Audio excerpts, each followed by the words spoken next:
ஸ்ரீமதே ராமானுஜாய நமஹ. அஞ்சாம் வார்த்தை. இதில் தத்துவங்களை ஜடம் அஜடம் என்று பிரிக்கிறார். நாலாம் வார்த்தை, அஞ்சாம் வார்த்தை, மேலே 6, 7 இதெல்லாமே வேதாந்த விஷயங்கள். சற்று கடினமாக இருக்கலாம். பொதுவாக நம்ம சம்பிரதாயத்தில் தத்துவங்களை எப்படி பிரிப்போம்? திரயம், 3ஆக பிரிப்போம். சித்து, அச்சித்து, ஈஸ்வரன் என்று பிரிப்போம். மற்றொரு விதத்திலையும் பிரிக்கலாம். ஜடம் அஜடம் என்றும் பிரிக்கலாம்.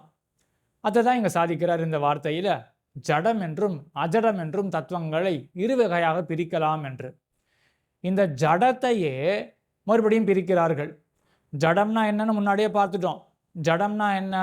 எது தன்னிடையே பிரகாசிக்காதோ அது எல்லாமே ஜடப்பொருள்கள் என்று முன்பே பார்த்தோம் இல்லையா? இப்போ அந்த ஜடப்பொருளை மறுபடியும் 2ஆக பிரிக்கலாம். எப்படி என்றால் சகுணம் நிர்குணம் என்று. நிர்குணம்னா என்ன? குணமற்றது. குணமற்றதுன்னா என்ன? நம்மளுடைய சம்பிரதாயத்தில் குணம் குணம் அப்படின்னாலே சட்டுன்னு ஞாபகத்துக்கு வரக்கூடியது குணத்ரயம். சத்வம், ரஜசு, தமசு என்ற முக்குணங்கள். ஆக நிர்குணம் என்றால் சத்வமோ ரஜசோ தமசோ இந்த குணங்கள் கலசார தத்துவம் எதுவோ அதுதான் நிர்குண தத்துவம். அது என்ன தத்துவம் என்றால் காலம் அப்படின்னு ஒரு தத்துவம் இருக்கு. அந்த காலம் அப்படின்ற தத்துவம் இருக்கு இல்லையா, அதற்கு பண்பே குணமே கிடையாது. சத்துவமோ ரஜசோ தமசோ கிடையாது. அது ஜடமாகவும் இருக்கும். அதுதான் நிர்குணமான ஜடம். ஆக தத்துவங்களை 2ஆக பிரிச்சுக்கணும். ஜடம் அஜடம் அப்படின்னு. இப்போ ஜடத்தினுடைய பிரிவில் இருக்கும். உட்பிரிவு என்னது? அது 2ஆக பிரிக்கப்பட்டிருக்கு. சகுணம் நிர்குணம் அப்படின்னு. நிர்குணம்னா என்ன? காலம் அப்படின்ற அந்த தத்துவம் இருக்கு இல்லையா, அதுதான் நிர்குணமான தத்துவம். சரி, இந்த சகுண தத்துவம் இருக்கு இல்லையா, அதையும் மறுபடியும் 2ஆக பிரிக்கிறார்கள். என்னன்னா ஏககுணம் திரிகுணம் அப்படின்னு. திரிகுணம்னா என்ன? எந்த ஒரு பொருள்ல முக்குணங்கள் இருக்கின்றதோ, சத்வம் ரஜசு தமசு, அது எதுல இருக்கோ அதுதான் திரிகுணமான தத்துவம். ஏககுணம் அப்படின்ற தத்துவம் இருக்கு. அது என்ன தத்துவம்? எந்த ஒரு பொருள்ல சத்வம் மட்டுமே இருக்குமோ அதுதான் ஏககுண தத்துவம். சுத்த சத்துவம் அப்படின்னு கேள்விப்படுறோம் இல்லையா, அதுதான் இந்த ஏககுணம் என்ற தத்துவம். அது என்னது? எம்பெருமானுடைய திருமேனி, அது சுத்த சத்துவம். ஸ்ரீவைகுண்டம், அது எல்லாமே சுத்த சத்துவம். நித்தியசூரிகள் முக்தாத்மாக்களுடைய திருமேனிகள் எல்லாமே சுத்த சத்துவம். ஆக ஜடம் அப்படின்ற பிரிவு.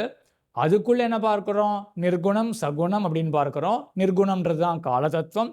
இப்போ சகுணத்துல 2 பிரிவு பார்த்துருக்கோம். என்னது? ஏககுணம் திரிகுணம் அப்படின்னு பார்த்துருக்கோம். ஏககுணம்ன்றது என்னது? ஒரே ஒரு குணத்தை உடையது. சத்துவம் என்ற ஒரே குணத்தை உடையது. அது எது? எம்பெருமானுடைய திருமேனி, முக்தாத்மாக்கள் நித்தியாத்மாக்களுடைய திருமேனிகள், அதே போல ஸ்ரீவைகுண்டம்ன்ற இடம், இது எல்லாமே சுத்த சத்துவம், ஏக குணம். சரி, மற்றொரு பிரிவை பார்த்தோமே, திரிகுணம் என்று பார்த்தோம் இல்லையா. திரிகுணம்னா என்னன்னா சத்வம் ரஜசு தமசு முக்குணங்களினுடைய கலவி. அதுதான் அதை கொண்டது தான் திரிகுணம் அப்படின்ற தத்துவம். அது என்னது? கண்ணால் காணக்கூடிய இந்த பிரகிருதி பிராகிருத்தங்கள்லாம் இருக்கு இல்லையா, கண்ணால் காணக்கூடிய இந்த பிராகிருத்தங்கள், அதற்கு உபாதான காரணமாக இருக்கக்கூடிய மூல பிரகிருதி, இது எல்லாமே திரிகுண தத்துவம். ஆக தத்துவங்களை 2ஆக பிரிச்சார். ஜடம் அஜடம். அதில் ஜடத்துக்குள்ள தான் இப்போ நிர்குணம் சகுணம், சகுணத்துக்குள்ள ஏககுணம் திரிகுணம் அப்படின்னு பிரிச்சார் இல்லையா. இப்போ மற்றொரு பிரிவை பார்க்கணும். அஜடம் அப்படின்றது பார்த்தோம் இல்லையா. அஜடம்ன்றது என்னது? தன்னுடைய ஒளிவிடக்கூடியது எதுவோ, பிரகாசிக்கக்கூடியது எதுவோ அதுதான் அஜடம் அப்படின்னு பார்த்தோம் இல்லையா. இந்த அஜடத்தை 2ஆக பிரிக்கிறார்.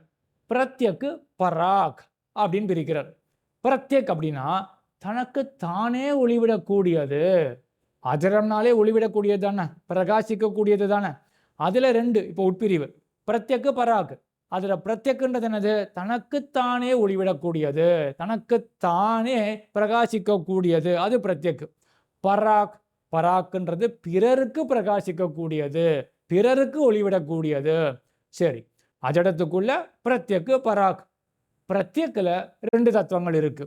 ஈஸ்வரன் சேதனன், அதாவது பரமாத்மா ஜீவாத்மா, 2மே பிரத்யக்கு தான். பரமாத்மாவும் தனக்கு தானே ஒளிவிட்டுக் கொள்வர். ஜீவாத்மா நாமும் நான் நான் நான் அப்படின்னு நமக்கே தெரியலையா, நாம எல்லாமே பிரத்யேகாத்மாக்கள் தான். நமக்கு நாமே ஒளிவிட்டு கொண்டிருக்கக்கூடிய பிரகாசிக்கக்கூடிய பிரத்யக் தத்துவங்கள் தான். ஆக பிரத்யக்கில் 2 விபாகம், 2 பிரிவு. பரமாத்மா ஜீவாத்மா என்று. சரி, அஜடத்துக்குள்ள மற்றொன்று பார்த்தோமே, பராக் அப்படின்னு பார்த்தோம் இல்லையா? பராக் என்ன? பிறருக்கு ஒளிவிடக்கூடியது. அது என்ன பராக் என்றால் நம்முடைய அறிவு தான். இப்போ அறிவு இருக்கு, அறிவு ஏற்பட்டிருக்கு இல்லையா? அந்த அறிவுக்கு தெரியுமா நான் இருக்கேன், அறிவு அப்படின்ற நான் ஒன்று ஏற்பட்டிருக்கேன் அப்படின்னு அறிவுக்கு தெரியுமான்னு? அறிவுக்கு தெரியாது இல்லையா? அந்த அறிவை உடைய நமக்கு தான் தெரியும். எனக்கு அறிவு ஏற்பட்டிருக்கு அப்படின்னு நமக்கு தானே தெரியும். அந்த அறிவுன்றது ஒரு அஜடம் தான். அது ஒளிக்கக்கூடியது, பிரகாசிக்கக்கூடிய தத்துவம் அஜடம் தான். ஆனால் யாருக்கு பிரகாசிக்கிறது? எனக்கு தானே, நமக்கு தானே. ஆக அது பராக்காக மற்றொருவருக்கு பிரகாசிக்கக்கூடிய தத்துவமாக இருக்கு இல்லையா? ஆகையினால அறிவு ஞானம்ன்றது ஒரு பராக் தத்துவம். ஆக அஜடத்துக்குள்ள பிரத்யக்கு பராக்கு, பிரத்யக்கில் பரமாத்மா ஜீவாத்மா 2 பிரிவு. பராக் என்றால் ஞானம், அறிவு என்று இப்படி இந்த தத்துவங்களை ஜடம் என்றும் அஜடம் என்றும் நம் ஆச்சாரியர்கள் பிரித்து காண்பித்தார்கள். ஆழ்வார் திருவடிகளே சரணம், எம்பெருமானார் திருவடிகளே சரணம், ஜீயர் திருவடிகளே சரணம்.